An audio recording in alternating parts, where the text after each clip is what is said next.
আসসালামু আলাইকুম ওয়া রাহমাতুল্লাহি ওয়া বারাকাতুহু। আলহামদুলিল্লাহ, আমার বিজয়ের শতভাগ আমি আশাবাদী। আমার নলছিটি জালুকাঠির মানুষ সোনার মানুষ, ভালো মানুষ। বিগত দিনে তারা বঞ্চিত হয়েছে। জালুকাঠি নলছিটির উন্নতি হয় না, রাস্তাঘাট, কালভার্ট, ব্রিজ, নদী ভাঙন, যুব সমাজের বেকারত্বের অভিশাপ থেকে মুক্তি এবং 2টা হাসপাতাল অনুন্নত, এর থেকে মুক্তি সহ আমার সার্বিক নতুন জালুকাঠি জাতি দেখতে চায়। জাতির কনফিডেন্স আমার উপরে 100%, জালুকাঠি নলছিটিবাসীর। এবং আমি জাতির কাছে, আমার এই জালুকাঠি নলছিটি 2 আসনের লোকের কাছে আমার অঙ্গীকার, আমি নতুন জালুকাঠি উপহার দেবো ইনশাআল্লাহ। নলছিটির জন্য আলাদাভাবে আপনার কোনো পরিকল্পনা আছে কিনা?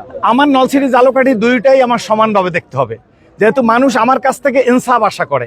সেই হেতু আমার বাড়ি নলছিটি জালুকাঠি, আমি নলছিটি জালুকাঠিকে সমান দৃষ্টিতে দেখব। নট অনলি শুধু নলছিটি জালুকাঠি না, আমি জাতি, ধর্ম, বর্ণ, গোত্র, আমি কোনো মানুষকে, আমি যেমন চাই আমার মেয়েটা স্কুল থেকে ইজ্জত নিয়ে ঘরে ফিরে আসুক, এদেশের হিন্দুর মেয়েটাও স্কুল থেকে ইজ্জত নিয়ে ঘরে ফিরে আসুক।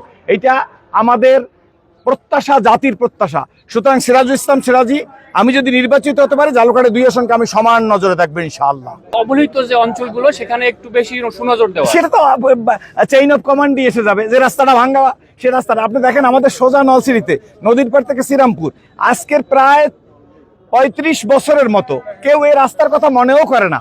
এই সমস্ত দুরবস্থা থেকে যেখানে বেশি ক্ষতিগ্রস্ত, সেইটাকে আগে উন্নয়নের চিন্তা করতে হইবে। সেটা অবস্থা ভেদে তো তখন সময় বলিয়ে দেবে ইনশাল্লাহ। আপনারা দেখতে পারবেন আল্লাহর রহমতে। জাতির সাথে প্রতারণা করি না, করবো না ইনশাল্লাহ। যা করি না, যা বলি তা করি, যা করি না তা বলি না।